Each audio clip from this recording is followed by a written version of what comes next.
మా latest videos కోసం మా ఈ తెలుగు న్యూస్ ఛానల్ సబ్స్క్రైబ్ చేసి గంట సింబల్ యాక్టివేట్ చేసుకోండి. ఈరోజే శ్రావణ అమావాస్య సోమవారంతో కలిసి వచ్చింది. శ్రావణ అమావాస్యకే పోలాల అమావాస్య అని పేరు. ఇది సోమవారంతో కలిసి వచ్చింది కనుక దీనిని సోమావతి అమావాస్య అని కూడా అంటారు. ఇది శ్రీ మహాలక్ష్మీదేవికి మరియు పరమేశ్వరుడికి ఎంతో ఇష్టమైన రోజు. ఈరోజు ఏం చేసినా చేయకపోయినా రాత్రి 12 లోపు ఈ కథలు వింటే చాలు.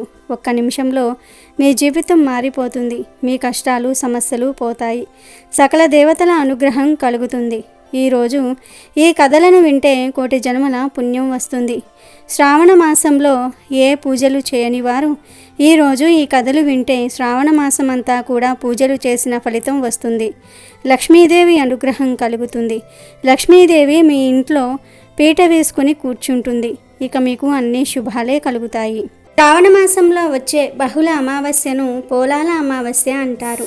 ఈ పోలాల అమావాస్య వ్రతంకు ఎంతో విశిష్టత ఉంది. ప్రత్యేకంగా సంతాన సంరక్షణ కోసం చాలామంది ఈ వ్రతమును ఆచరిస్తారు. వివాహం అయి చాలా కాలం అయినా సంతానం కలుగని స్త్రీలు ఈ వ్రతాన్ని తప్పకుండా ఆచరించాలి. సౌభాగ్యం కోసం, పిల్లల యోగక్షేమాల కోసం, తమ కుటుంబం కోసం శ్రావణ అమావాస్య నాడు పోలాల అమావాస్య వ్రతం తప్పక చేయాలి.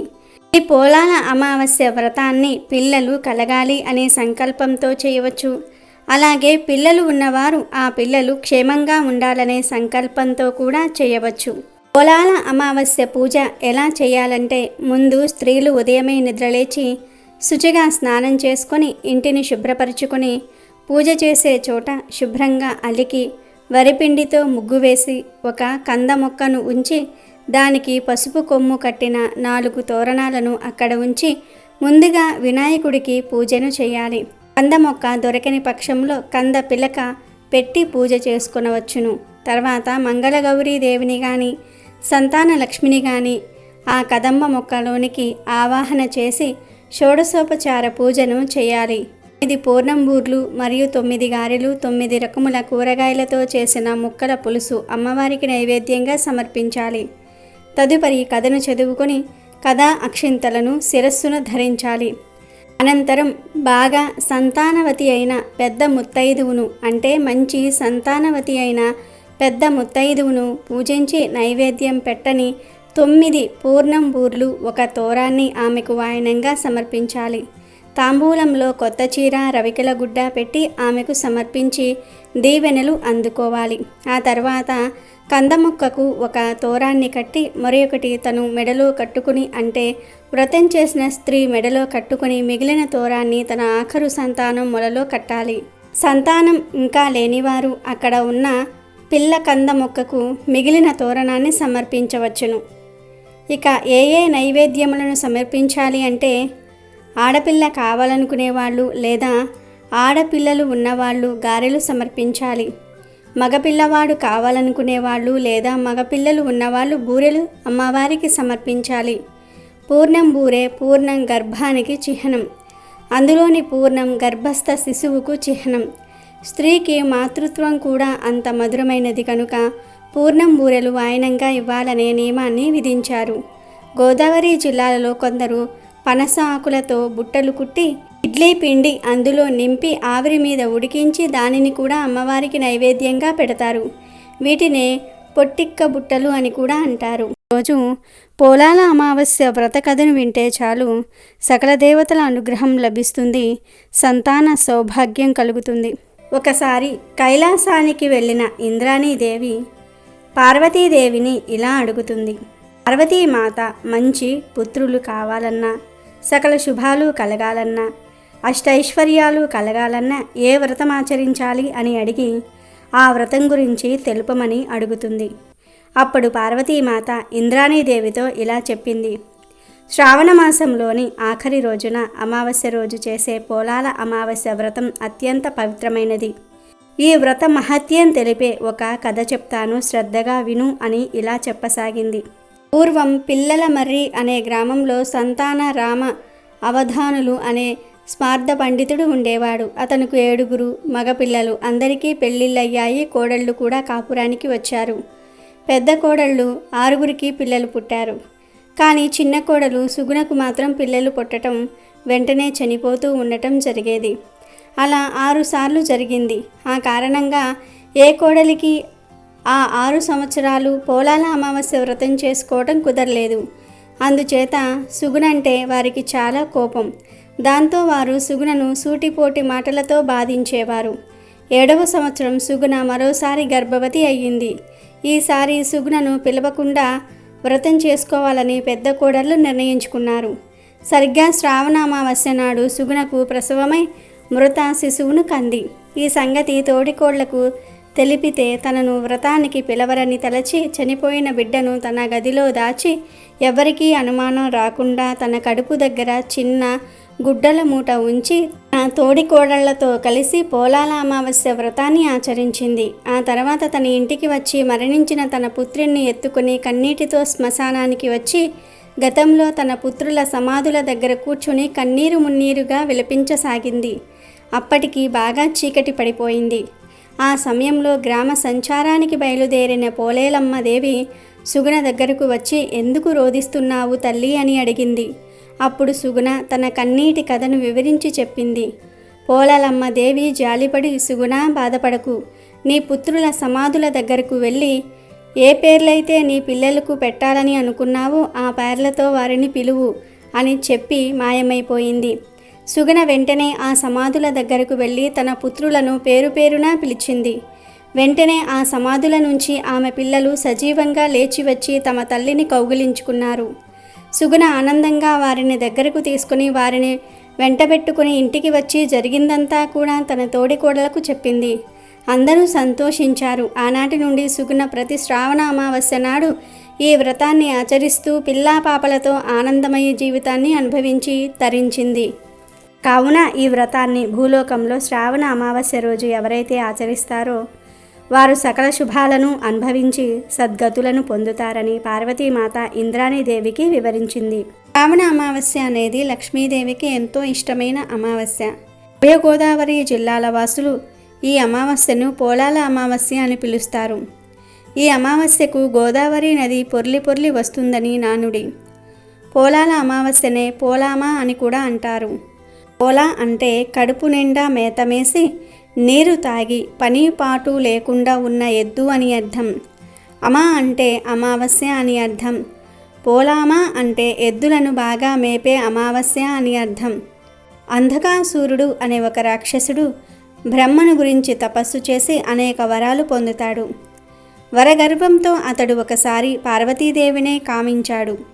శివుడు భూలోకానికి వెళ్ళిన వేళను కనిపెట్టి అంధకాసురుడు పార్వతి దగ్గరకు వెళ్ళి తన దుష్ట చిత్తనను వ్యక్తం చేశాడు. అది చూసి వాకిట కాపలా కాసే నంది ఆ అసురునితో యుద్ధానికి తలపడ్డాడు. ఇంతలో శివుడు వచ్చి అంధకాసురుణ్ణి హతమార్చాడు. ఈ సందర్భంలో నంది తనకు చేసిన సాయానికి మెచ్చి శివుడు తనను ఏదైనా వరం కోరుకోమన్నాడు. అప్పుడు నంది ఇలా కోరుకున్నాడు. స్వామి, మహర్షి అయిన శిలాధుని పొలంలో ఆది వృషభ రూపాన అతనికి నేను దొరికిన రోజు శ్రావణ మాసం అమావాస్య తిథి.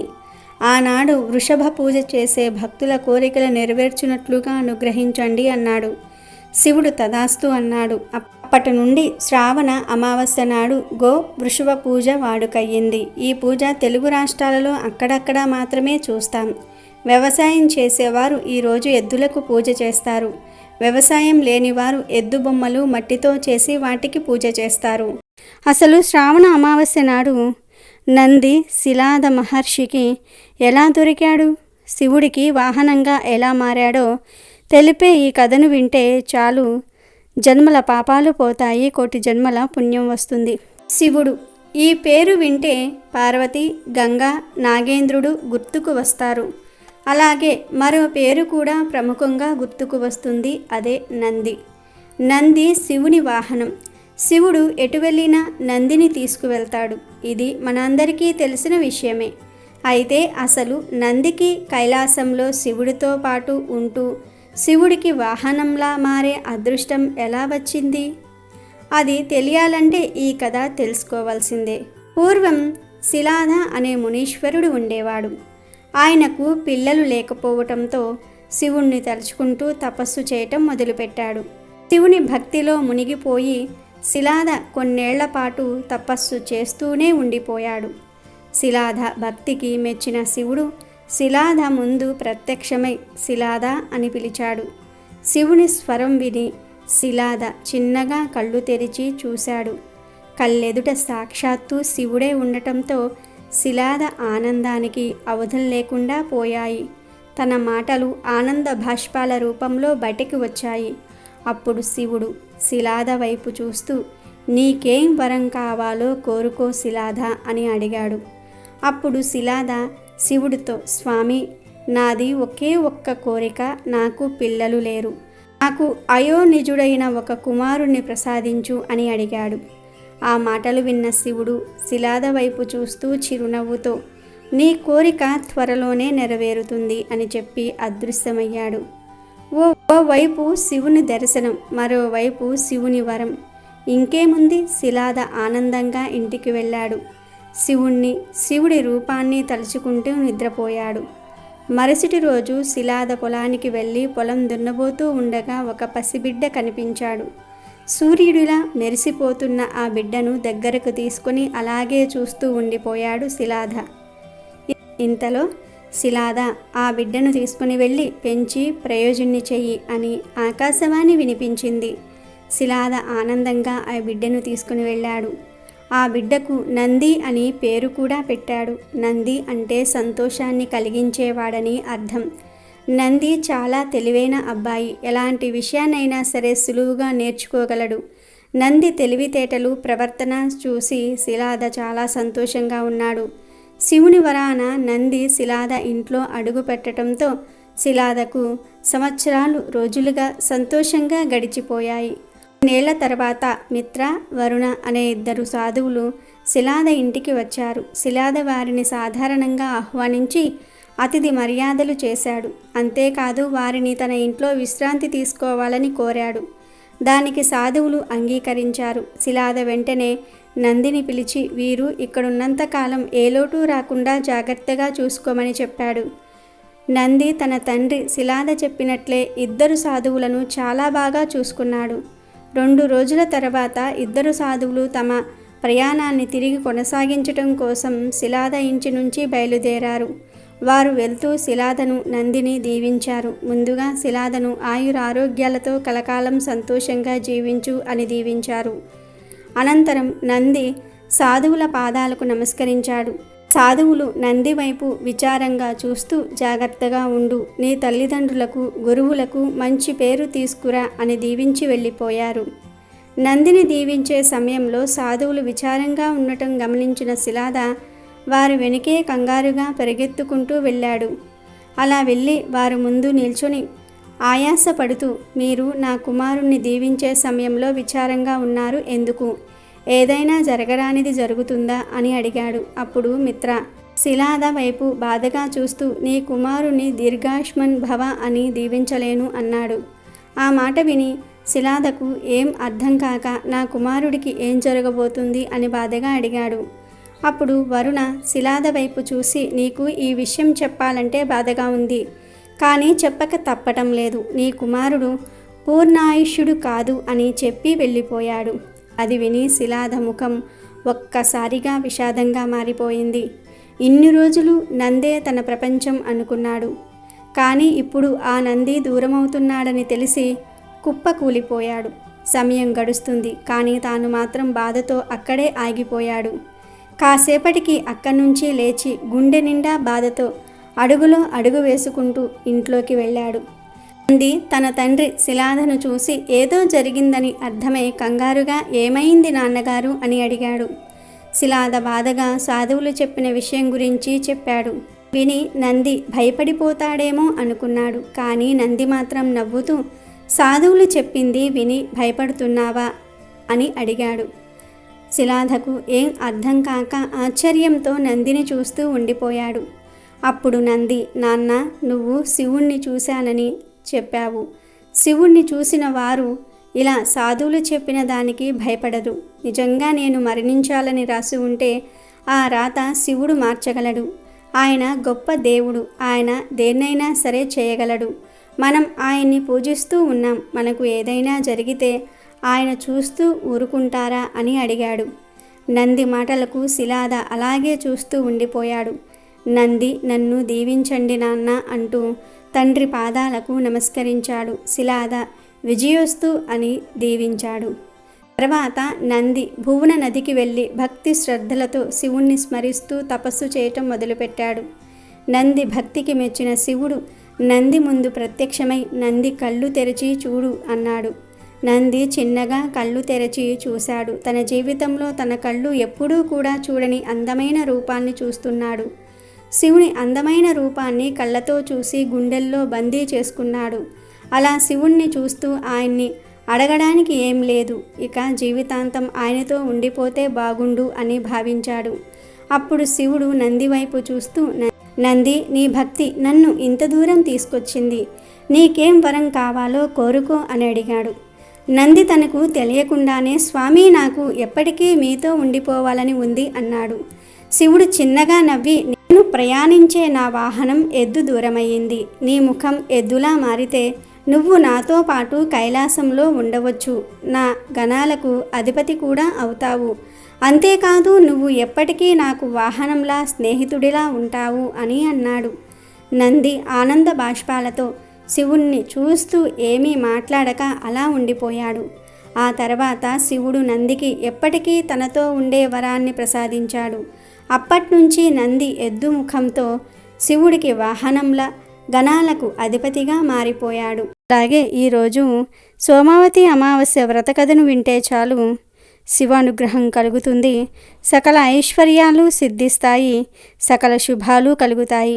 ఒకసారి అంపశయ్య మీద పడుకొని ఉన్న భీష్మ పితామహుణ్ణి ధర్మరాజు నమస్కరించి ఇలా అడుగుతాడు. వ్రతములలో గొప్పదైన వ్రతం గురించి చెప్పమంటాడు. దానికి భీష్ముడు, ధర్మరాజా, అమావాస్య సోమవారంతో కూడిన రోజు సోమావతి అమావాస్య ఎంతో పవిత్రమైనది.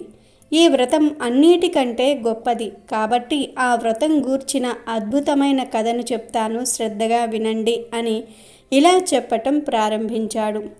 పూర్వం పేరు పొందిన కాంచి అను పట్టణం ఒకటి ఉండేది. ఆ పురములోని బ్రాహ్మణ, క్షత్రియ, వైశ్య, శూద్ర ఈ 4 జాతుల వారు తమ తమ ధర్మాలను చక్కగా ఆచరించుచూ ఉండేవారు. ఆ నగరం ఇంద్రుని అమరావతి నగరం వలె ప్రకాశిస్తూ ఉండేది. ఆ పట్టణమందు రత్నసేనుడు అను రాజు ఉండేవాడు. అతను రాజ్యపాలనం చాలా చక్కగా చేసేవాడు. ఆ పాలన చూసి దేవతలు, ప్రజలు సంతోషించేవారు. ఆ నగరంలో ఈతి బాధలు అనేవి ఉండేవి కాదు.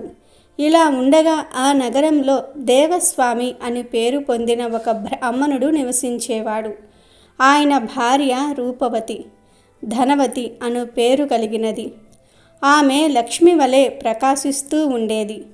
ఆమెకు 7 కొడుకులు, అందమైన ఒకే ఒక్క కుమార్తె కలిగారు. ఇలా తన కొడుకులు, కోడళ్ళు, మనుమలు, మనమరాళ్లతో వారు సంతోషంగా ఉండేవారు. ఇలా ఉండగా ఒకనాడు ఒక బ్రాహ్మణుడు భిక్ష కొరకు వచ్చాడు. అతనిని చూసి దేవస్వామి యొక్క కోడళ్ళు 7 కూడా ప్రేమతో అతనికి వారు ప్రత్యేకమైన భిక్షను తెచ్చి వేశారు. ఆ బ్రాహ్మణుడు సంతోషించి, మీకు సుమంగళి తత్వము కలుగునుగాక, మంచి సంతానము కలుగునుగాక అని దీవించాడు. ఆ తరువాత ధనవతి తన కుమార్తె అయిన గుణవతిని పిలిచి, ఓ అమ్మాయి, నీవు కూడా ఈ బ్రాహ్మణుడికి భిక్షను పెట్టుము అని చెప్పగా ఆమె అలాగే చేసింది. గుణవతి భిక్ష వేసిన తర్వాత ఆ విప్రుడు, ఓ శుచి కలదానా, నీవు ధర్మవతివి కమ్ము అని దీవించెను. అది విని ఆ గుణవతి తల్లి దగ్గరకు పోయి ఆ బ్రాహ్మణుడు ఆశీర్వదించిన విధము తెలిపెను. అది విని ఆ ధనవతి కూతుర్ని తీసుకుని మరలా ఆ బ్రాహ్మణుని వద్దకు పోయి తన కూతురు చేత నమస్కారము చెప్పించగా ఆ బ్రాహ్మణుడు ఇంతకు ముందు ఆశీర్వదించినట్లు మళ్ళీ ధర్మవతివి అవ్వమ్మ అని ఆశీర్వదించెను. అది విని తల్లి అయిన ధనవతి బాధ చెంది విప్రునితో ఇట్లన్నది, ఓ బ్రాహ్మణ శ్రేష్ఠ, వినయమ యుక్తులైన నా కోడళ్లను మాత్రము సౌభాగ్యవతిగా ఉండమని ఆశీర్వదించావు. నా కూతుర్ని నమస్కరించినప్పుడు ధర్మవతి దీర్ఘాయువుగా జీవించు అని నమస్కరిస్తూ ఉన్నావు ఎందుకు అని అడుగగా ఆ బ్రాహ్మణుడు ఇలా చెప్పాడు. ఓ ధనవతి, నీవు పుణ్యవతివి, కీర్తి కలదానివి, కావున నీ కుమార్తె గురించి చెప్తాను వినుము. ఈమె సప్తపది మధ్య మందు వైధవ్యము చెందగలదు, కావున ఉత్తమము నాశనము కానిది అయిన ధర్మమును ఎక్కువగా చేయవలెను, అందుకే ఇలా ఆశీర్వదించి తిని అని బ్రాహ్మణుడు పలికినాడు. ఆ మాటలు విన్న ధనవతి బాధ చెందిన హృదయముతో అతనికి నమస్కరించి దీనిని పోగొట్టుకున్నటకు ఏదైనా ఉపాయము ఉన్నచో చెప్పమని అడుగుతుంది. దానికి ఆ బ్రాహ్మణుడు, ఓ ధనవతి, ఈమె వివాహ సమయమున సోమ అనే ఆమె వచ్చి ఈమె వైధవ్యమును పోగొట్టునుగాక అని అన్నాడు. అది విని ధనవతి, ఓ బ్రాహ్మణ శ్రేష్ఠ, ఈ సోమ అను ఆమె ఎవరు? ఆమె జాతి ఏమిటి? ఎక్కడుంది? ఎప్పుడు వస్తుంది? వివరంగా చెప్పమని అడిగింది. అప్పుడు ఆ బ్రాహ్మణుడు ఇలా చెప్పాడు. ఓ ధనవతి, సింహల దేశమందు సోమ అను పేరు గల చాకలి ఆమె ఒకటి ఉన్నది. ఆమె నీ ఇంటికి వచ్చినచో నీ కూతురు వైధవ్యము పోవును అని చెప్పి బ్రాహ్మణుడు అక్కడి నుండి వెళ్ళిపోయాడు. ఆ తరువాత ధనవతి తన కొడుకులను పిలిచి జరిగిందంతా కూడా చెప్పింది. ఓ పుత్రులారా, మీ చెల్లెలికి ఒక బ్రాహ్మణుడు సప్తపది మధ్యమున వైధవ్యము ప్రాప్తించును అని చెప్పినాడు. సింహల దేశమున ఉన్న ఒక చాకలి ఆమెను తెచ్చినచో వైధవ్యము తొలగిపోవును అని చెప్పినాడు. కావున మీరు సింహల దేశమునకు వెళ్ళండి అనగా కొడుకులు ఇలా పలికారు. ఓ తల్లిదండ్రులారా, కుమార్తె యందు ఉన్న ప్రేమతో 7 ఆమడల దూరమున ఉన్న సింహల దేశమునకు మమ్ము పొమ్మనుచూ ఉన్నారు. దేశము విడిచి మేము వెళ్ళము. అదీగాక సోమ సముద్రము యొక్క మధ్యన ఉన్నది, అది దాటుట కష్టము కనుక మేము పోలేము అని పలికినారు. అప్పుడు వారి తండ్రి అయిన దేవస్వామి తన 7 కొడుకులతో తాను కూడా సింహల దేశమునకు వెళ్ళి పృథిక యొక్క వైధవ్యము పోవుటకు సోమ అనే ఆమెను తెచ్చెదను అని కొడుకులతో పలుకుతాడు. అది విని శివస్వామి అను చిన్న కొడుకు తండ్రితో, ఓ తండ్రి, మీరు వృద్ధాప్యంలో ఇలా చేయటం వలన మాకు మంచి కలగదు. సింహల దేశమునకు నేను పోయేదను అని వెంటనే లేచి తన సోదరిని తీసుకుని ప్రయాణమయ్యను. అలా శివశర్మ గుణవతి కొన్ని రోజులకు సముద్ర తీరము చేరి అలసిపోయి అక్కడ విశాలమైన ఒక మర్రి చెట్టు ఉంటే దాని నీడన కూర్చున్నారు. ఆ చెట్టుపై ఉన్న ఒక గ్రద్ద పక్షి వేరే చోట నుండి మెత్తని మాంసము తెచ్చి పిల్లలకు పెడుతుంది. కానీ ఆ గ్రద్ద పిల్లలు ఆహారాన్ని ముట్టుకోలేదు. వెంటనే ఆ గ్రద్ద చూసి దాని పిల్లలతో ఎందుకు తినలేదని అడుగుతుంది. అప్పుడు అవి ఇట్లు పలికెను, ఓ తండ్రి, ఈ చెట్టు క్రింద ఒక బ్రాహ్మణుడు నిరాహారుడై ఉండగా మేము భోజనం ఎట్లా చేయుదుము అన్నాయి. వెంటనే ఆ పక్షిరాజు దయగలిగిన వాడై శివశర్మ గుణవతి దగ్గరకు వచ్చి, మీ కోరికను తెలుసుకుంటుని మిమ్ములను రేపటి ఉదయమున సింహల దీపము చేరునట్లు సముద్రము దాటించెదను అని చెప్పి మరలా తన బిడ్డలకు భోజనము పెడుతుంది. ఇక మరునాడు తెల్లవారుజామున ఆ పక్షిరాజు వారిని సముద్రము దాటించి ఆ సముద్ర మధ్యమున ఉండు సింహల ద్వీపమునందు సోమ ఇంటి తలుపులు చూపుతుంది. శివశర్మ గుణవతి ఆ రోజు నుండి ఆ ఇంటిని ఊడ్చి అలికి శుభ్రం చేస్తారు. ఇలా ఉండగా చాకలి అయిన సోమ అను స్త్రీ ఇంటి నుండి బయటకు వచ్చి చక్కగా ముగ్గులచే అలంకరింపబడిన వాకిలిని చూసి ఆశ్చర్యము చెంది, ఇలా ముగ్గులు అందముగా వేసిన వారు ఎవరో అని ఆలోచించుచూ ఉండగా ఆ బ్రాహ్మణ కన్య కనిపిస్తుంది. తన అన్నతో పాటు వచ్చిన ఈ కన్యను చూసి చాకలి స్త్రీ ఇలా అంది, దేవతామూర్తుల వలె వెలుగుతున్న మీరెవరు? ఈ దేశమునకు ఎలా వచ్చిరి? నీచ జాతి గల నాకు మంచి చరిత్ర గల మంచి జాతి యందు పుట్టిన మీరు సేవ చేయుటకు కారణం ఏమి అని అడుగుతుంది. దానికి శివస్వామి ఇట్లు పలికెను, గుణవతి అని పిలువబడే నా చెల్లికి సప్తపతి మధ్యమున వైధవ్యము కలుగునని ఒక బ్రాహ్మణుడు పలుకగా అది విని ఆ బ్రాహ్మణుని అది తొలగుటకు ఎట్లు అని అడుగగా అతడు సింహల దీపమున గల సోమ అను చాకలి చేత ఈ దుష్ట దశ తొలగును అని చెప్పగా ఆ మాటలు విని నా చెల్లిని తీసుకుని నీ దగ్గరికి వచ్చి తిని అని చెప్పాడు. అది విని సోమ, ఇక మీరు దాస్యము చేయటం మానండి. మీ కోరిక మేరకు వైధవ్య నివృత్తికై నేను మీతో వస్తాను అని చెప్పి తన కోడళ్లను పిలిచి, నేను పొరుగు దేశము వెళ్ళుచూ ఉన్నాను. మీరు నేను వచ్చే వరకు ఈ దేశమునందు ఎవరైనా చనిపోయినచో వారి వద్దనే ఉండి బాధ చెందక వారిని కాపాడుము అని చెప్పింది. అది విని ఆమె కోడళ్ళు అట్లే చేసేదము అనిరి. ఆ తర్వాత ఆ సోమ బ్రాహ్మణుణ్ణి అతని చెల్లెల్ని ఆకాశ మార్గమున సముద్రము దాటించి అనేక దారులు దాటి నిమిషములోనే ఆమె మహిమచే కాంచీపురంలోనికి చేరాలు. తల్లి అయిన ధనవతి తన కూతురు వైధవ్యము మాన్పుటకై వచ్చిన సోమను చూసి అతి ప్రేమతో ఉపచారములు చేసెను. ఇది ఇలా ఉండగా శివస్వామి తన చెల్లెలికి తగిన వరుణ్ణి తెచ్చుటకై వేరే దేశము పోయి ఉజ్జయిని నగరంలో చేరి అక్కడ ఉన్న దేవశర్మ కొడుకైన రుద్రశర్మ అను పేరుగల ఒక వరుణ్ణి తీసుకుని వచ్చి అతనికి 10,000 వరహాలు ధనమును ఇచ్చెను. ఆ తరువాత దేవస్వామి మంచి నక్షత్రము గల మంచి ముహూర్తమున సోమ సహాయముచే కన్యాదానము చెయ్యగా హోమాదులు చేయుచూ ఉండగా సప్తపతి మధ్యమున దేవశర్మ ఉన్నవాడు ఉన్నట్లే మరణించెను. ఆ సమయమున చుట్టములు అక్కడ జరిగినది చూసి గట్టిగా ఏడవడం మొదలుపెట్టారు. కానీ ఆ సోమ అనే స్త్రీ అందరూ చూస్తూ ఉండగానే వ్రత ప్రభావముచే మరణం నశింపచేసే శక్తి కలిగిన ఈ సోమావతి అమావాస్య వ్రత పుణ్యమును సంకల్పంతో సహా గుణవతికి ఇవ్వగా చనిపోయిన దేవశర్మ దాన్ని మహిమచే నిద్ర నుండి లేచిన వానివలే లేచి కూర్చున్నాడు. ఆ తరువాత సోమ గుణవతి వివాహము జరిపించి తన దేశమునకు వెళ్ళుటకు సిద్ధమయ్యి ఆ వ్రతమును ఆమెకు ఉపదేశించెను. వారి దగ్గర సెలవు తీసుకుని తిరిగి తన దేశమునకు వెళ్ళిపోయెను. కాబట్టి ధర్మరాజా, ఈ ఉత్తమమైన సోమావతి అమావాస్య వ్రతమును నీవు కూడా నీ భార్య అయిన ద్రౌపది చేత చేయించినచో వారి బిడ్డలు దీర్ఘాయువులై ఉందురు అని భీష్మ పితామహుడు ధర్మరాజుకు చెప్పాడు. ఈ అమావాస్య రోజు పిసినారి పాపయ్య కథను వింటే చాలు, దరిద్రాలు పోతాయి, అష్టైశ్వర్యాలు సిద్ధిస్తాయి. పూర్వం ఒక ఊరిలో పాపయ్య అనే పిసినారి ఉండేవాడు. పాపయ్య ఎప్పుడూ 1 రూపాయి కూడా ఖర్చు పెట్టేవాడు కాదు. తీసుకున్న అప్పు తిరిగి ఇచ్చేవాడు కాదు. కానీ అతనికి దైవభక్తి మెండు.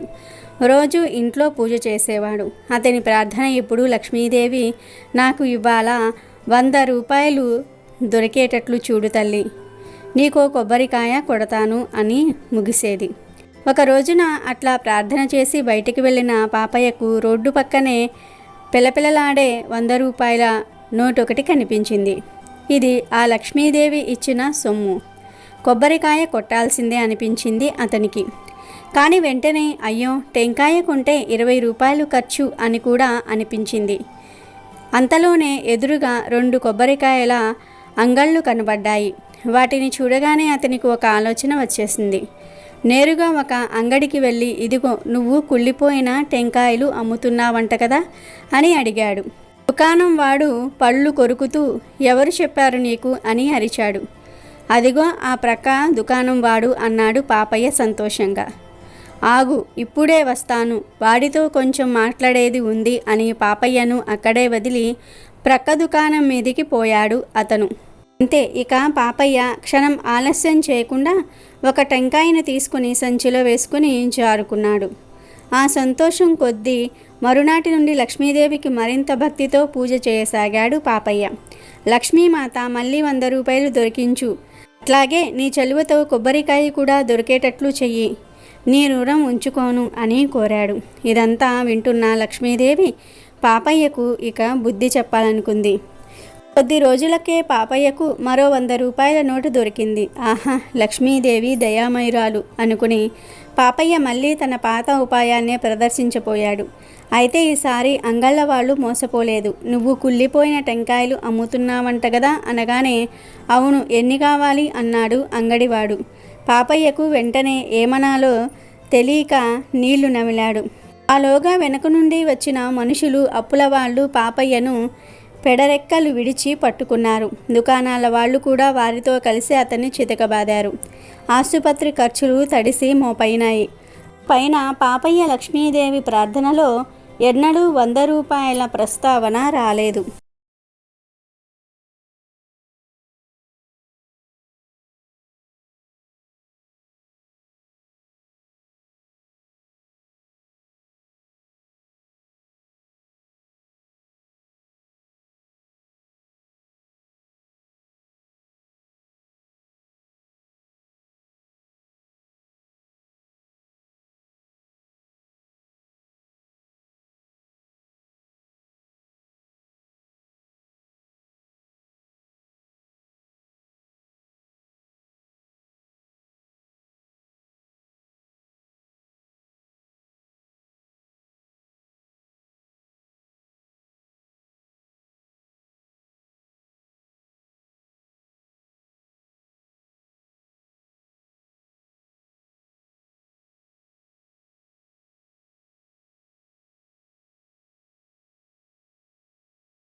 బెజ్జమహాదేవి ప్రతిరోజు శివుణ్ణి పూజిస్తూ ఉండేది. భక్తి గీతాలు పాడుతూ ఉండేది. ఒకరోజు పూజామందిరంలో శివుడి ప్రతిమను చూస్తున్న ఆమెకు ఒక విచిత్రమైన ఆలోచన కలిగింది. లోకంలోని వారందరికీ కూడా తల్లిదండ్రులు ఉన్నారు, కానీ శివుడికి తల్లి లేదేం? శివుడి పులి చర్మం కట్టుకుంటాడు, పాములను మెడలో వేసుకుంటాడు, శ్మశానంలో తిరుగుతూ ఉంటాడు, ఒంటికి బూడిద రాసుకుంటాడు. తల్లి ఉంటే ఇవన్నీ చూస్తూ ఊరుకుంటుందా? విషం తాగనిచ్చేదా? ఇలా భిక్షాటన చెయ్యనిచ్చేదా? ఎవ్వరికైనా తల్లి లేకపోవటం కన్నా మించిన కష్టం ఏముంటుంది? తల్లి ఉంటే బిడ్డల దగ్గర ఉండి ఆలనా పాలనా చూసుకుంటుంది, పెళ్ళి పేరంటాలు చేస్తుంది. తల్లి ఉంటేనే కదా అందరికీ ఆ భాగ్యం దక్కేది. పాపం శివుడికి తల్లి లేకపోవటం వల్లనే ఒంటరిగా తిరుగుతూ ఉంటాడు. ఎవరో ఎందుకు, నేనే తల్లిని అవుతాను, శివుడిని పెంచిన తల్లి అనిపించుకుంటాను అని అనుకున్నది బెజ్జమహాదేవి. అనుకున్నదే తడువుగా శిశువు అంత పరిమాణం గల శివుడి ప్రతిమను తయారు చేసింది. దానినే శిశువుగా భావించి లాలించి ముద్దాడింది. కాళ్ల మీద పడుకోబెట్టుకుని తలంటు స్నానం చేయించింది. నలుగుతో శరీరమంతా కూడా రుద్దింది. దోసిళ్లతో నీళ్లు తీసుకొని పొట్ట మీద చరుస్తూ పోసింది. కళ్ళల్లోకి నీరు పోకుండా నుదురు మీద అరచెయ్యి అడ్డం పెట్టి స్నానం చేయించింది. స్నానమైన తర్వాత చెంబుతో నీళ్లు తీసుకుని శివుడి చుట్టూతా తిప్పి దిష్టి తీసింది. మెత్తటి గుడ్డతో ఒళ్ళు తుడిచింది. తుడిచిన తరువాత ధూపం వేసి ఉయ్యాలలో పడుకొండబెట్టింది. ఊపుతూ జోలపాట పాడింది.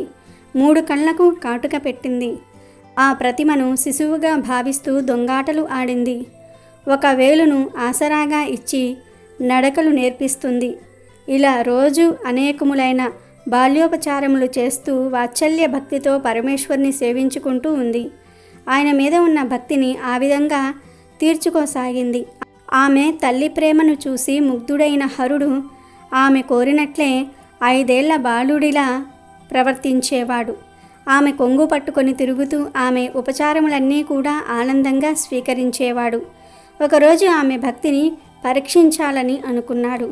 ఏదో రోగం వచ్చిన వాడిలా వెన్న తినిపించబోతే తినేవాడు కాదు, పాలు పట్టబోతే నోరు తెరిచేవాడు కాదు, పెదవులు బిగించి మాట్లాడకుండా ఉన్నాడు. అప్పుడు బెజ్జమహాదేవి, అయ్యా, ఏమైందయ్యా నీకు? ఇలా అయిపోతున్నావేంటి? ఎవరు ఏది పెడితే అది తింటావు? ఒక భక్తుడు మాంసం నివేదన చేస్తాడు, ఇంకొక భక్తుడు నెత్తి మీదకెక్కి తొక్కుతాడు. నువ్వింత అమాయకుడివి కాబట్టే అందరూ నిన్ని ఇలా చేస్తూ ఉన్నారు అంటూ నిష్ఠూరాలు ఆడింది. ఇంత దిష్టి తగిలిందమ్మా నా బిడ్డకు అని దిష్టి తీసివేసింది. ఎన్ని చేసినా శివుడికి వచ్చిన రోగం తగ్గలేదు. అయ్యో, నీ శరీరం నల్లగా ఉంది, ఈ రోగం నాకొచ్చినా బాగుండేది కదా, మాట్లాడవేమయ్యా, దైవమా నా బిడ్డను రక్షించు అంటూ పరిపరి విధాలా వాపోయింది. ఎన్ని ఉపచారాలు చేసినా శివుడిలో మార్పు లేదు. జరగరానిది ఏమైనా జరిగితే నేనెలా బ్రతకనయ్యా, ఒంటరిగా బ్రతికే ధైర్యం నాకు లేదు. ఆ పాడు రోజు నా పాలిట పడకముందే ఈ గుక్కెడు ప్రాణం గుడుక్కు మనిపించుకుంటాను అంటూ తల శివలింగానికేసి కొట్టుకోసాగింది. నుదురు చిట్లింది, రక్తం ధారగా కారసాగింది. ఇంతలో ఒక అద్భుతం జరిగింది. కళ్ళు మిరుమిట్లు గొల్లిపేటట్లు మెరుపులు మెరిశాయి. పెలపెలమంటూ శబ్దాలు వచ్చాయి. శివలింగం స్థానంలో పులి చర్మం ధరించి మెడలో నాగాభరణంతో జటాజూటంలో నెలవంకతో శివుడు ప్రత్యక్షమైనాడు. బెజ్జమహాదేవి తల శివుడు తొడను ఆనుకుని ఉంది. ఆమె నుదుట రక్తం అదృశ్యమయ్యింది. ఆమె తల మీద చెయ్యి వేసి అమ్మా లే అన్నాడు ఆప్యాయంగా. బెజ్జమహాదేవి తలెత్తి చూసింది. ఎదురుగా ప్రసన్న వదనంతో పరమేశ్వరుడు, ఆ వెనుకనే పార్వతి, నంది, భృంగి వంటి ప్రథమ గణాలు అందరూ కనిపించారు. అప్పుడు శివుడు, నీ ప్రయత్నాన్ని మానుకో, నీ భక్తిని మెచ్చాను, ఏం వరం కావాలో కోరుకో అన్నాడు శివుడు.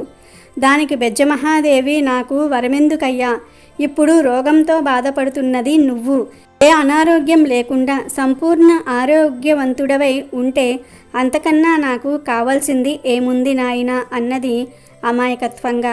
ఆమె వాత్సల్య భక్తికి శివుడు ఎంతో ఆనందించాడు.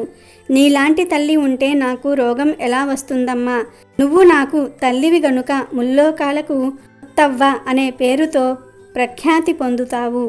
అంత్యములో కైలాసానికి చేరుకొందువుగాక అని ఆశీర్వదించి అందరితో పాటు అంతర్ధానమైపోయాడు పరమేశ్వరుడు. పూర్వకాలంలో అవంతి నగరంలో ధర్మయ్య, శ్యామల అనే దంపతులు ఉండేవారు. ధర్మయ్య వడ్రంగి పని చేసుకుంటూ జీవితం గడిపేవాడు. ఆ దంపతులకు 3 కుమార్తెలు. 1 సంవత్సరం కరువు కాటకాలు వచ్చి ధర్మయ్యకు పని దొరకక ఇల్లు గడవడానికి చాలా కష్టపడ్డాడు. ఆ తర్వాత సంవత్సరం కూడా కరువుతో దేశమంతా కూడా అల్లాడిపోయింది. ప్రజలందరూ కూడా తిండి గింజలు దొరకక నానా ఇబ్బంది పడ్డారు.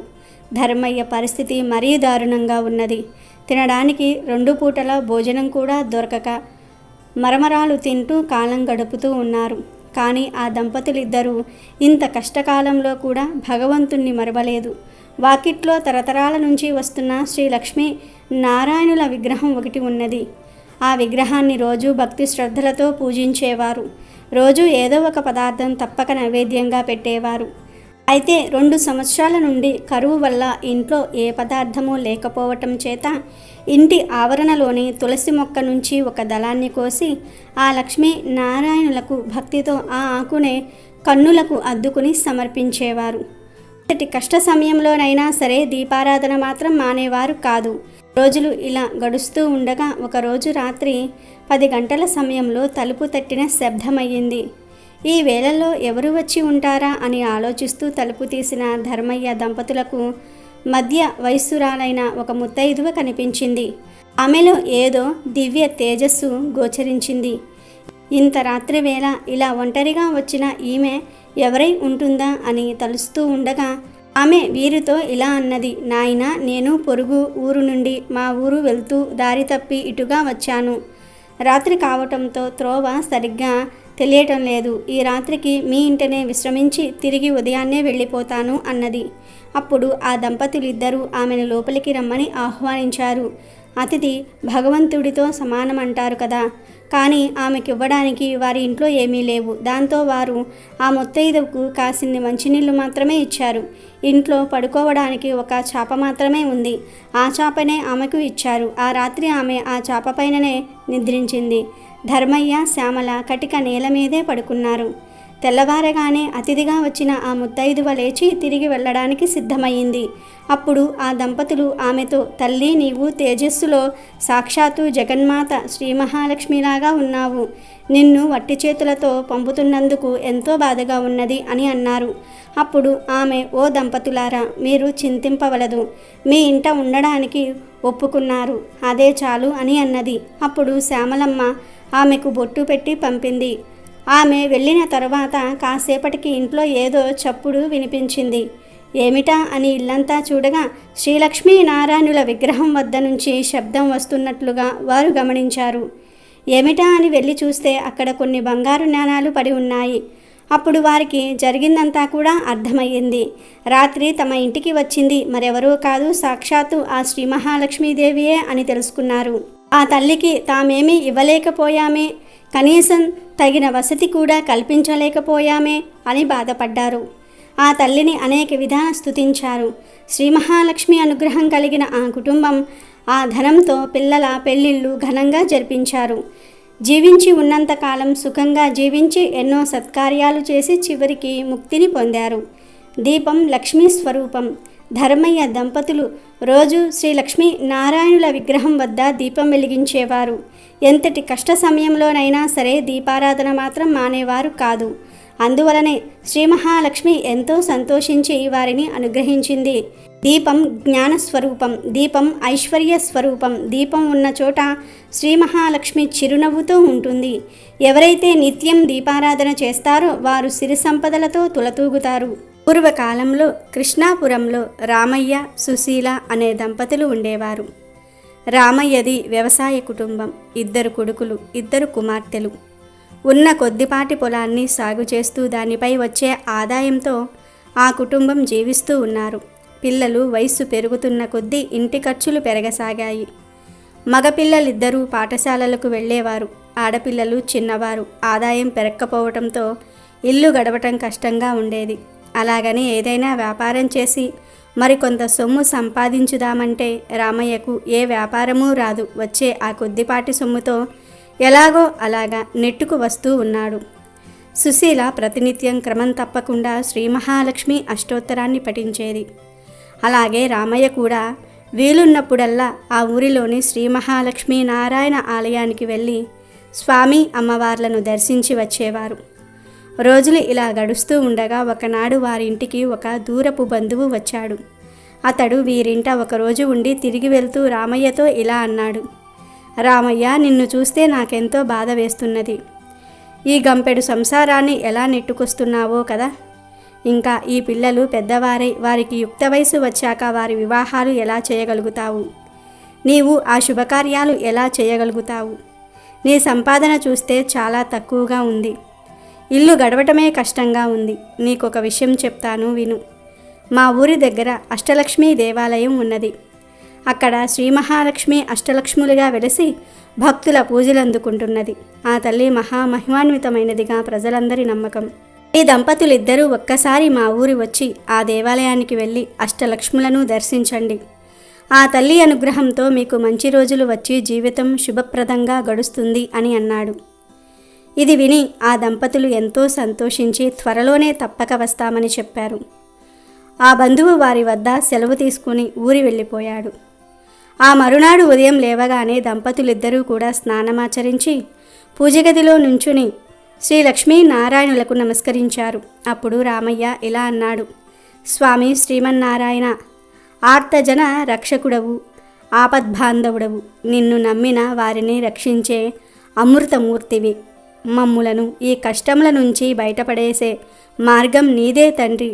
ఓ శ్రీమన్నారాయణ, నీకివే మా నమస్కారములు. ఓ మహాలక్ష్మి జగన్మాత, మిక్కిలి దయతో కూడి ఉన్న నీ చూపులతో మమ్ము కరుణించు తల్లి.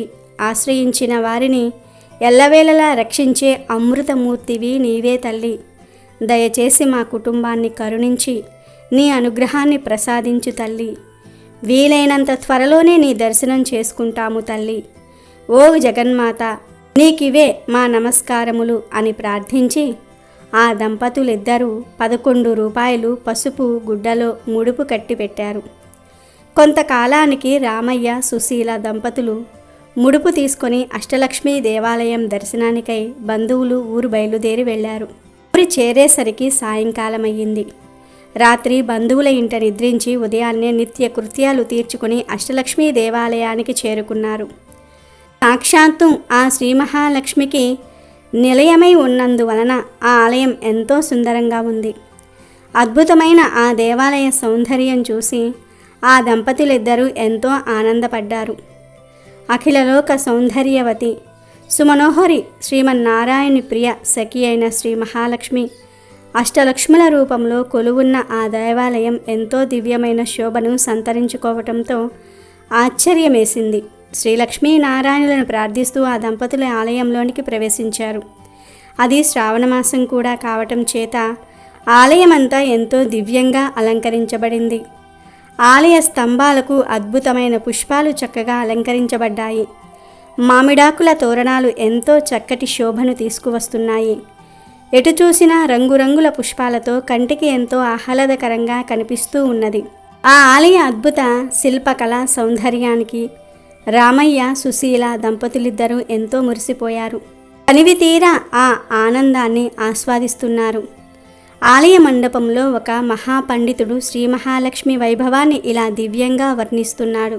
ఓ భక్తజనులారా, ముల్లోకాలను ఎల్లవేళలా రక్షించే శ్రీ మహాలక్ష్మి బ్రహ్మదేవుని వద్ద సరస్వతిగా, శ్రీమన్నారాయణుని వద్ద శ్రీ మహాలక్ష్మీదేవిగా, పరమేశ్వరుని వద్ద పార్వతిగా బాసిల్లుతున్నది. ఆ తల్లిని కొలిచిన వారికి సర్వ సంపదలు కలుగుతాయి, సర్వ ఐశ్వర్యాలు లభిస్తాయి, దేనికి కొదువ ఉండదు, సంపూర్ణ ఆరోగ్యం కలుగుతుంది. ప్రతి నిత్యం ఆ తల్లిని స్మరించిన, కీర్తించిన సర్వ శుభాలు కలుగుతాయి. ఆ రోజంతా జయప్రదంగా గడుస్తుంది అని చెప్తున్నాడు. రామయ్య దంపతులు ఆ పండితుడు చెప్పిన విశేషాలన్నీ కూడా విని అక్కడి నుండి బయలుదేరి ముందుగా ఆదిలక్ష్మి ఆలయం వద్దకు వచ్చారు. అద్భుత తేజస్సుతో ప్రకాశిస్తూ ఉన్న ఆ తల్లికి నమస్కరించి అటు తర్వాత ధాన్యలక్ష్మి వద్దకు వచ్చారు. ధాన్యలక్ష్మిని ఎన్నో విధాలా స్తుతించి తర్వాత ధైర్యలక్ష్మి, గజలక్ష్మి, సంతానలక్ష్మి, విజయలక్ష్మి, విద్యాలక్ష్మి, ధనలక్ష్ములను దర్శించారు. ఎంతో దివ్యమైన తేజస్సుతో అద్భుతమైన పట్టు వస్త్రాలతోనూ రకరకాల దివ్య ఆభరణాలతోనూ అష్టలక్ష్ములందరూ కూడా ఎంతో అద్భుతంగా దర్శనం ఇచ్చారు. రామయ్య దంపతులు అష్టలక్ష్ములను ఎన్నో విధాల స్తుతించి తమను కరుణించవలసిందిగా ప్రార్థించారు. ఆలయం నుండి వెలుపలకు వచ్చే ముందు రామయ్య ఒక్కసారి కన్నులు మూసుకొని శ్రీ మహాలక్ష్మిని ప్రార్థిస్తూ మనసులో ఇలా అనుకున్నాడు: ఓ జగన్మాత, ఓ శ్రీ మహాలక్ష్మి, నీవు నన్ను కరుణించి అంతులేని ఐశ్వర్యం అనుగ్రహిస్తే నేను మా ఊరిలో తప్పకుండా నీ అష్టలక్ష్మి స్వరూపాలతో అద్భుతమైన ఆలయాన్ని నిర్మిస్తాను తల్లి అని అనుకున్నాడు. అటు తర్వాత దంపతులిద్దరూ కూడా తిరిగి తమ ఊరు చేరుకున్నారు. శ్రీ మహాలక్ష్మి తల్లి అనుగ్రహం వలన రామయ్య కుటుంబం మంచి అభివృద్ధిని సాధించింది. కుమారులిద్దరికీ మంచి చదువులు కలిగి ఉన్నత ఉద్యోగాలు లభించాయి. కుమార్తెలకు మంచి వరులతో వివాహాలు జరిగాయి. స్నేహితులు కొంతమంది సహాయం చేయగా రామయ్య 2-3 వ్యాపారాలు ప్రారంభించాడు. ఆ శ్రీ మహాలక్ష్మి తల్లి అనుగ్రహం వలన ఆ వ్యాపారాలన్నీ కూడా ఎంతో అభివృద్ధి చెందాయి. ఎన్నో లాభాలు వచ్చాయి. చుట్టుప్రక్కల గ్రామాలలో రామయ్య అంతటి ధనవంతుడు లేడని ప్రజలు చెప్పుకునేవారు. ఇంత సంపద రావటంతో తాను ఆ రోజున శ్రీ అష్టలక్ష్మి దేవాలయం కట్టిస్తానని ఆ జగన్మాతకు ఇచ్చిన మాట మరిచాడు రామయ్య. ధన సంపాదనలో పడి భగవంతుని స్మరించటం కూడా మరిచాడు. తమకిచ్చిన మాట తప్పినందుకు అష్టలక్ష్ములకు ఆగ్రహం కలిగింది. ఎంతో వెలిగిపోతున్న ఆ కుటుంబంలో ఎన్నో సమస్యలు రాసాగాయి. ఆదిలక్ష్మి అనుగ్రహం కోల్పోవటంతోనే రామయ్యకు వ్యాపారం మీద పట్టు సడలింది. తన సరుకు అమ్ముడు పోవటం కష్టంగా మారింది. తాను ఎంత నాణ్యమైన సరుకు విక్రయించినా కొనేవారు లేక వ్యాపారంలో నష్టం రావటం మొదలయ్యింది. వ్యాపారాలు ఇలా ఉండగా ధాన్యలక్ష్మి అనుగ్రహం కోల్పోవటంతో పంట సరిగ్గా రాలేదు. అకాల వర్షాలు వచ్చి అంతా నీటిలో కొట్టుకుపోయింది. అటు వ్యాపారం సరిగ్గా లేక ఇటు పంట కూడా చేతికి రాక రామయ్య నానా కష్టాలు పడసాగాడు.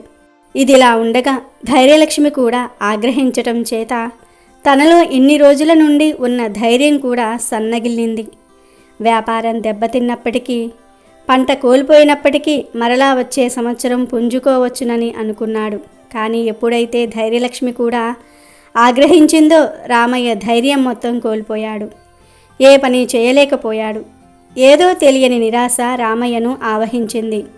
కొన్ని రోజులకు గజలక్ష్మికి కూడా రామయ్యపై ఆగ్రహం కలిగింది.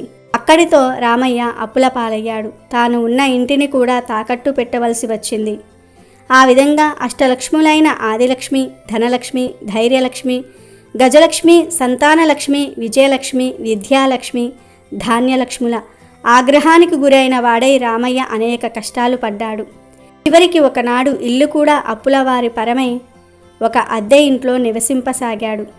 ఎంతో వైభవంగా బ్రతికిన ఆ ఊరిలో తాను ఎందుకు కొరగాని బికారివాణిలాగా బ్రతకవలసి వచ్చిందని చింతించాడు.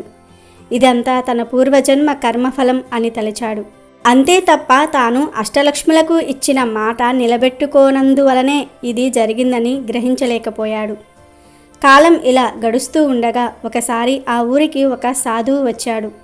అతడు ఎంతో మహిమగలవాడని, ఎవరి జాతకమైనా ఎంతో నిక్కచ్చిగా చెప్పగలడని ఊరంతా చెప్పుకున్నారు.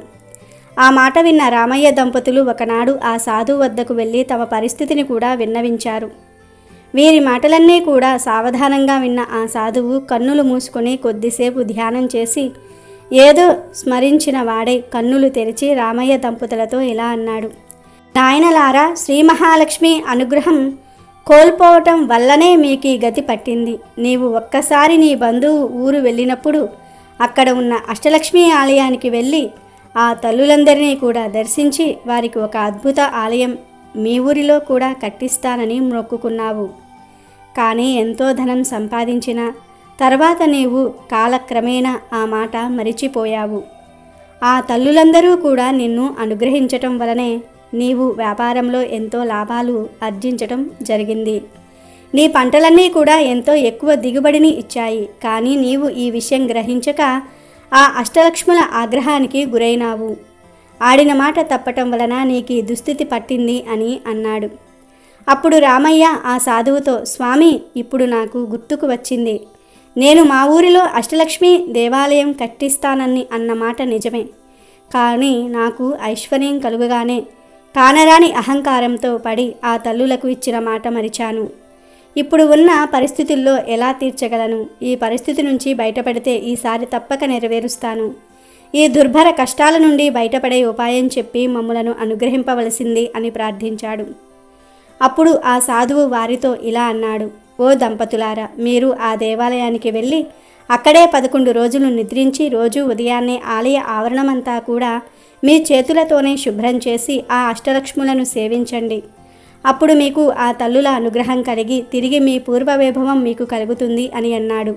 ఆ మాటలు విన్న రామయ్య దంపతులు అలాగే చేస్తామని చెప్పి ఆ సాధువుకు నమస్కరించి అతని వద్ద సెలవు తీసుకొని తమ ఇంటికి వెళ్ళారు. రామయ్య దంపతులిద్దరూ మరునాడే బయలుదేరి ఆ ఊరికి వెళ్ళి అక్కడ ఆలయం పక్కన ఉన్న ధర్మసత్రంలో బస చేశారు. ఆ ధర్మసత్రంలోనే 11 రోజులు ఉండి రోజూ ఉదయాన్నే లేచి త్వరగా కాలకృత్యాలు తీర్చుకుని ఆలయ ప్రాంగణమంతా కూడా చీపురు తీసుకుని శుభ్రంగా ఊడ్చేవారు. అటు తర్వాత నీళ్లు చల్లి సుశీల మంచి ముగ్గులు పెట్టేది. ఈ విధంగా ఆ అష్టలక్ష్ములను 11 రోజులు సేవించిన వారవటం చేత తిరిగి అమ్మవారి అనుగ్రహం పొందారు. అటు తర్వాత తమ ఊరు వచ్చారు. ఆ మరునాడే ఎప్పుడో దేశాంతరాలు వెళ్ళిన ఒక పాత స్నేహితుడు కలిసి రామయ్య దీన పరిస్థితిని తెలుసుకొని ఎంతో బాధపడి తిరిగి ఏదైనా వ్యాపారం ప్రారంభింపవలసినదిగా కొంత సొమ్ము ఇచ్చాడు. అది శ్రీ మహాలక్ష్మి అనుగ్రహం తప్ప మరి ఒకటి కాదని ఆ దంపతులు తలిచారు. జగన్మాత అనుగ్రహంతో కొద్ది రోజులలో వ్యాపారం ఎంతో అభివృద్ధి చెందింది. ఆ లాభాలతో మరొక వ్యాపారం ప్రారంభించి దానిలోనూ ఎన్నో లాభాలు గడించాడు. వచ్చిన సొమ్ముతో తిరిగి సొంత ఇల్లు కట్టుకున్నాడు.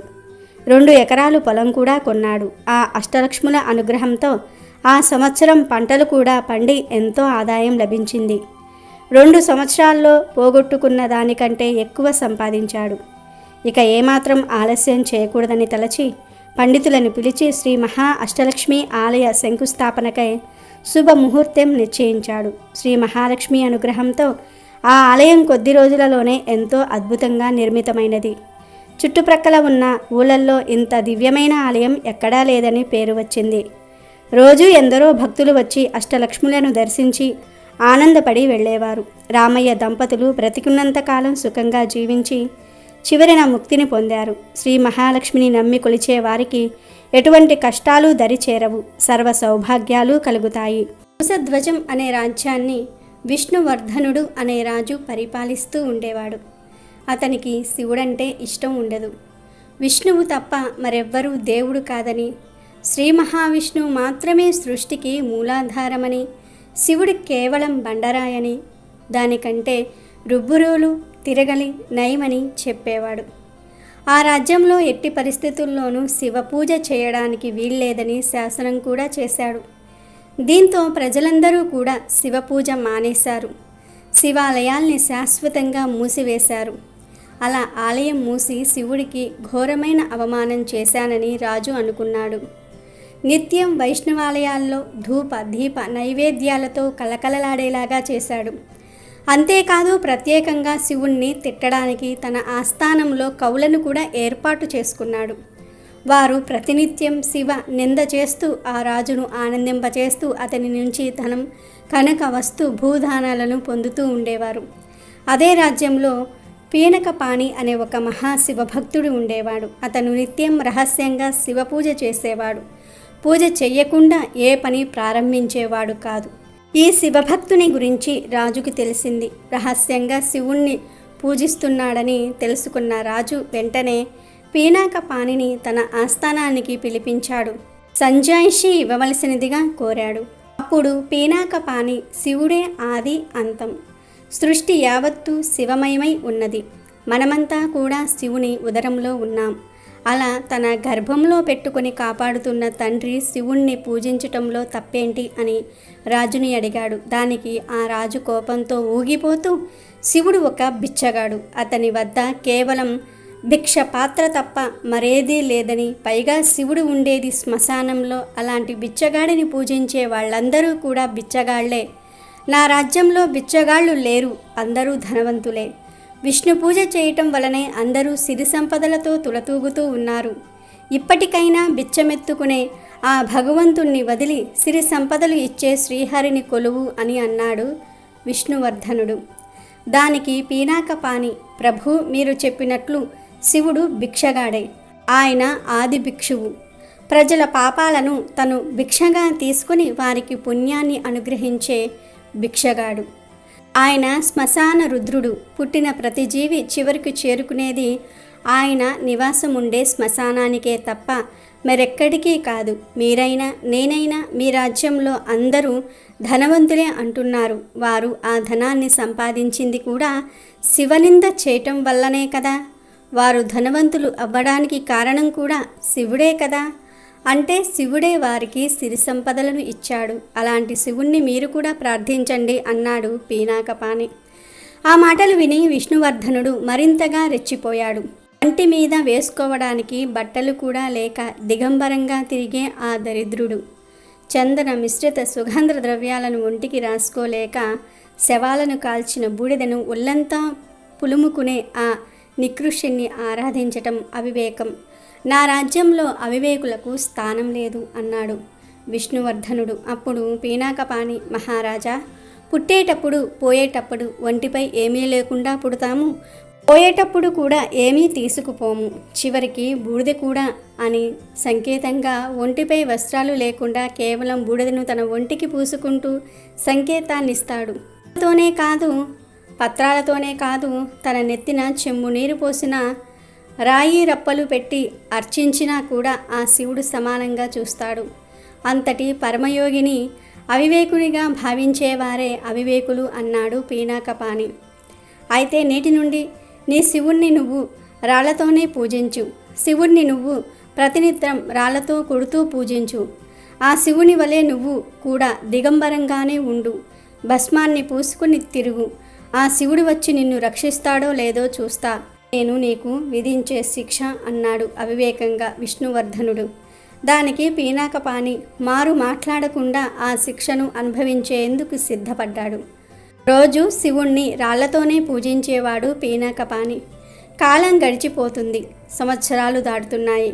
కొంతకాలానికి పీనాకపాణి, మహారాజు ఇద్దరూ కూడా ఒకే ముహూర్తంలో చనిపోయారు. విచిత్రంగా ఇద్దరూ కైలాసానికి వెళ్ళారు. ఇద్దరూ శివుని ముందు నిలబడ్డారు. ముందుగా పీనాకపాణి చేతులు జోడించి, పరమేశ్వర, నిన్ను నేను రాజు ఆజ్ఞ ప్రకారం రోజు రాళ్లతో కొట్టాను. అయినా నన్ను నరకానికి పంపకుండా కైలాసానికి తీసుకొచ్చారు. ఎందుకు స్వామి అని అడిగాడు. అందుకు చిరునవ్వుతో శివుడు, నువ్వు నాపై రాళ్లను విసిరినా భక్తితో వేశావు. భక్తి అనేది ముఖ్యం. రాజు శిక్ష విధించక ముందు నువ్వు రోజు నన్ను కొంతసేపే పూజించేవాడివి. కానీ రాజు రాళ్లతో కొట్టమని చెప్పినప్పటి నుంచి రోజంతా నన్ను స్మరించుకుంటున్నావు. కాబట్టి నీకు త్వరగా కైలాసమునకు ముక్తి మార్గం దొరికింది అన్నాడు. ఆ తర్వాత విష్ణువర్ధనుడు శివుని ముందు మోకరిల్లి చేతులు జోడించి, మహాశివ, నేను విష్ణువుని తప్ప మరెవ్వరినీ పూజించలేదు. అలాగే నిన్ను సదా ద్వేషిస్తూ వచ్చాను. నిన్ను నా వద్ద ఉన్న కవులతో తిట్టించాను. ఇతనిచే రాళ్లతో కొట్టించాను. అయినా నాకు కైలాసాన్ని అనుగ్రహించావు ఎందుకు అన్నాడు. ఆ మాటలకు పరమేశ్వరుడు నవ్వుతూ, విష్ణువర్ధన, శివస్య హృదయం విష్ణుః, విష్ణుస్య హృదయం శివః. అంటే నేను విష్ణువుని ధ్యానిస్తాను, విష్ణువు నన్ను ధ్యానిస్తాడు. ఈ విషయంలో నువ్వు నన్ను ద్వేషిస్తూ నిత్యం నా నామస్మరణ చేశావు. అలా నువ్వు కలలో కూడా నా గురించే ఆలోచించేవాడివి. కనుకనే నా నామస్మరణతోనే నువ్వు కైలాసానికి వచ్చావు. పైగా నీ కవులు నన్ను తిడుతూ చేసిన రచనలన్నీ కూడా నిందాస్తుతులే. అవి నిందాస్తుతులనే పేరుతో సాహిత్యంలో ప్రసిద్ధమవుతాయి. వాటికి కారణమైన వాడవు నీవు. కనుకనే నీకు కైలాస ప్రాప్తి కలిగింది అన్నాడు.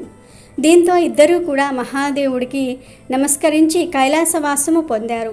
ఆయన విడమరిచి చెప్తే తప్ప శివలీలలు ఎవ్వరికీ అర్థం కావు.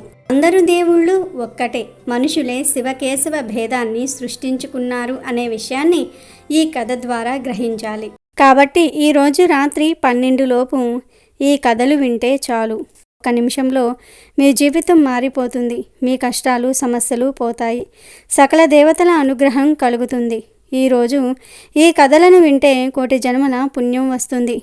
శ్రావణ మాసంలో ఏ పూజలు చేయని వారు ఈరోజు ఈ కథలు వింటే శ్రావణ మాసం అంతా కూడా పూజలు చేసిన ఫలితం వస్తుంది. లక్ష్మీదేవి అనుగ్రహం కలుగుతుంది. లక్ష్మీదేవి మీ ఇంట్లో పీట వేసుకుని కూర్చుంటుంది. ఇక మీకు అన్ని శుభాలే కలుగుతాయి.